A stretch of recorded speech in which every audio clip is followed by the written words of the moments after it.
पाकिस्तान जम्मू कश्मीर में है, उस जम्मू कश्मीर में जहां पर पाकिस्तान ने आतंकी हमला किया, पहलगाम में निर्दोष लोगों को मारा, उसके बाद भारत ने उसका बदला लिया 7 तारीख को ऑपरेशन सिंदूर के जरिए।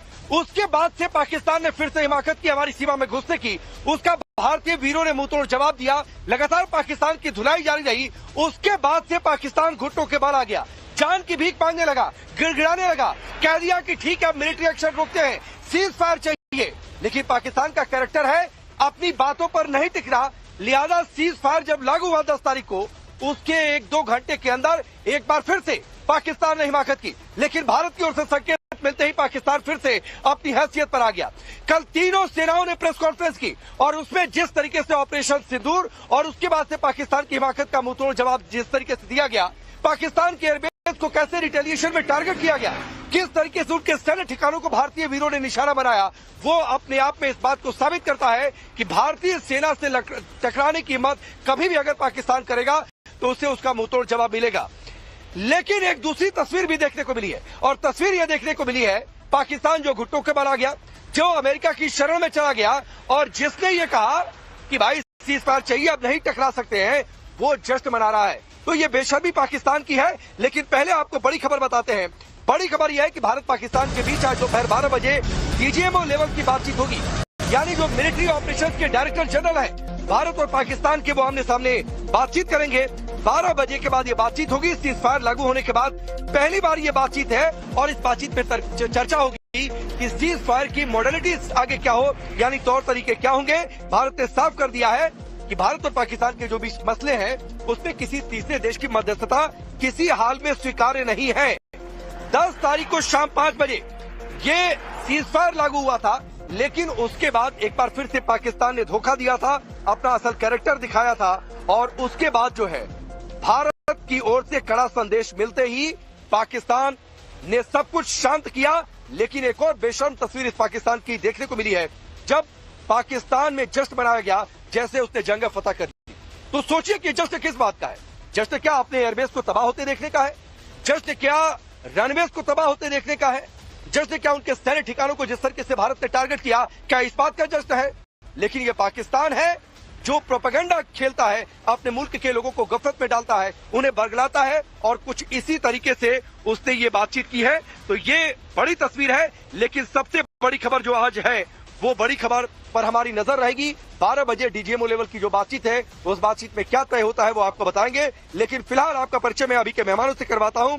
Major general SP Sinha sir है, मेजर जनरल एके सिवाच है, कर्नल आरएसएन सिंह है और कैप्टन मीरा सिद्धार्थ दवे हैं। आप सभी का बहुत बहुत स्वागत है। शुरुआत में सिवाच सर आपसे करता हूं और पहला सवाल यही है कि 12 बजे डीजीएमओ लेवल की बातचीत, तो मुझे लगता है कि शायद पहली बातचीत तो यही हो जाएगी कि भाई जब 5 बजे से सीज फायर लागू होगा, ये तय हो गया था, तो तुमने ये अपना असल कैरेक्टर दिखाया क्यों? यही करना है तो बता दो, फिर सीज फायर साइड में रख देते हैं।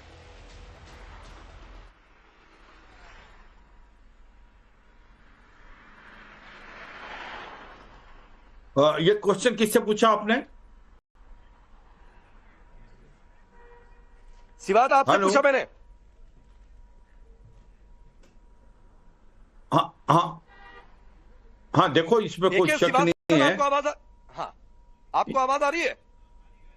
ठीक, हेलो। हाँ देखो, इसमें कोई शक नहीं है कि जो एक बार सीज फायर हुआ है दोनों देशों के बीच में, पाकिस्तान ने उसको फॉलो नहीं किया था, मगर 4-5 घंटे के बाद उसने फॉलो किया।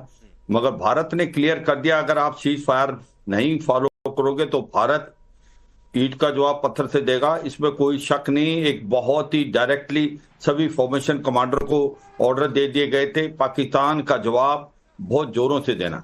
और मुझे लगता है पाकिस्तान को भी पता है, पाकिस्तान के हालात बहुत खराब हैं। आप देखें सीक्वेंस ऑफ एक्शन जिस प्रकार से हुए हैं, भारत ने उसकी 9 पहले जो ठिकाने थे, जो आतंकवादियों के हेडक्वार्टर थे, जिस प्रकार से आप लश्कर तौबा जैसे मोहम्मद और हिजबुल मुजाहिदीन के वो भी डिस्ट्रॉय कर दिए। इसके बाद जो बाकी टेरर इंफ्रास्ट्रक्चर को उसको भी बर्बाद किया। और जब उसने वापस पलटवार करने की कोशिश की, वो 26 के 26 जो उसके वार थे उनको भी नाकारा कर दिया। और जब भारत ने उनके एयरफील्ड पे हमला किया तो पूरी एयरफील्ड 12 में फील्ड जो हैं वो बिल्कुल नाकाम हो गई हैं, वो नॉन ऑपरेशनल हो गई थी।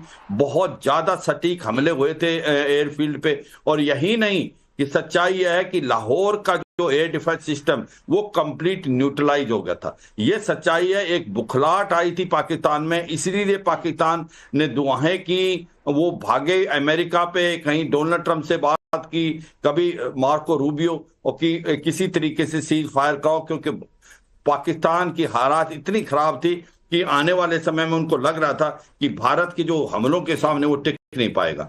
और ये सच्चाई है कि ये जो बातचीत में हमने सीज फायर किया, ये कोई अनकंडीशनल नहीं है। अगर पाकिस्तान की तरफ से सीज फायर टूटता तो हम इसका जवाब देंगे। अभी आज डीजीएमओ की मीटिंग है 12 बजे, उसमें तहत डिसाइड होगा। मगर यह सच्चाई है, हमने पाया क्या है, जो भी हमारे मिलिट्री और पॉलिटिकल और साइकोलॉजिकल एक प्रकार ऑब्जेक्टिव थे, भारत ने उनको काफी हद तक प्राप्त कर लिया है। मगर मैं को लगता है कि अभी भी जरूरत है कि पाकिस्तान को सबक सिखाया जाए, अगर पाकिस्तान नहीं मानने वाला, क्योंकि ये सच्चाई है पाकिस्तान की काफी हद तक कमर टूट गई है। दूसरी बात यह है, भारत ने एक दो चीजें दिखा दी हैं कि आज पाकिस्तान आइसोलेटेड है, उसके साथ कोई नहीं खड़ा।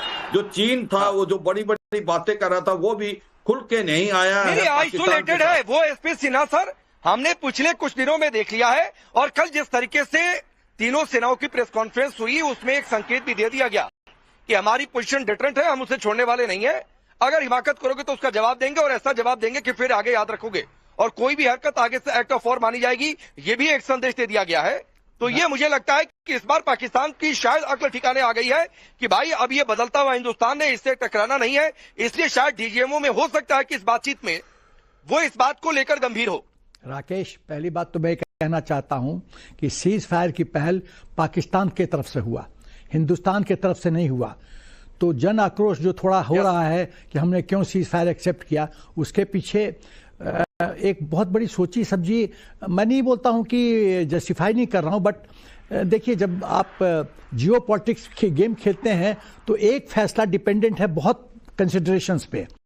तो एक होलिस्टिक अप्रोच लिया जाता है और तब देखा जाता है, तब शतरंज का खेल खेला जाता है। और वो एक शतरंज के चाल में सब कॉम्प्लेक्स मूव्स होते हैं। डायरेक्ट जो दिखता है हो सकता है कि वो सच न हो, पहली बात। दूसरी बात, जो मुख्य कारण है जो मुझे पता चला है कि जब पाकिस्तान ने क्रेडिट देना शुरू किया सीज फायर का अमेरिका को, तो चीन में हड़कंप मचा। चीन ने बात किया जनरल मुनीर से और शहबाज शरीफ से कि हम हैं तुम्हारे सदाबहार दोस्त, हम तुमको पैसा देते हैं, हम सीपेक कर रहे हैं, हम सब बॉर्डर पोर्ट में तुमको मदद कर रहे हैं, उसका प्रोटेक्शन कर रहे हैं, और तुम अमेरिका की शाबाशी कर रहे हो। ये तो दोस्ती तुम ठीक नहीं निभा रहे हो। तो पर फोर्स चीन को ये सीज फायर को तोड़ना पड़ा। दूसरी बात, एक और डायमेंशन कहा जाता है कि लोकल जो वहाँ कोर कमांडर हैं या जो फॉर्मेशन कमांडर्स हैं, क्या उन्होंने हुक्म की तब्दीली मतलब तामील नहीं की, क्या वो अपनी मनमानी किए हैं? ये दो एंगल हो सकता है। लेकिन मैं कहता हूं कि जो भी एंगल हो, सवाल है कि सीज फायर टूटा, और सीज फायर टूटा तो ये हमारे हित में हुआ, हमारे हित में हुआ। हमने, हमारी तो छवि और बढ़ी है। हमने तो कह दिया कि सीज फायर को मान लिया नहीं चाहते हुए भी, लेकिन आपने तोड़ा तो बॉल आपके कोर्ट में है, अब आपको सफर करना पड़ेगा। और जो कल रात की खबर जो आ रही है कि सरगोदा के बगल में जो न्यूक्लियर फैसिलिटी है, उसका जो हिल्स के बॉटम पे जो न्यूक्लियर फैसिलिटी का स्टोरेज हाउस है, उस पर अटैक हुआ है और काफ़ी डैमेज हुआ है, और कहा जा रहा है कि रेडिएशन भी लीक हो रहा है। तो आप देखिए, जो देश इतना पागल है, बेवकूफ है कि वो सेल्फ गोल करना चाहता है। नहीं तो एसपी सर, जो आप ये बात कह रहे हैं, आप ये जो बात कर रहे हैं, मुझे लगता है कि शायद जो चर्चाएं चल रही हैं किरना हिल्स को लेकर या सरगोदा में जो भी आप बातें कह रहे हैं, मैं उसके आधार पर मानूं क्या शायद इसीलिए पाकिस्तान घुटने पर आ गया कि भाई देखो, हम तो न्यूक्लियर एटम चिल्ला रहे थे, ये कहीं पता चला हमारा अड्डा ही तबाह कर दें। देखिए, तो कर तो पाएंगे कुछ नहीं, हमारे शहर अलग तबाह होंगे। शायद इसीलिए वो समझा कि भाई ये गीदड़ भपकी देने की जगह नहीं है, तो देना। राकेश, दो बातें हैं। Intelligent enemy is better than a बेवकूफ एनिमी। पाकिस्तान एक बेवकूफ नहीं है,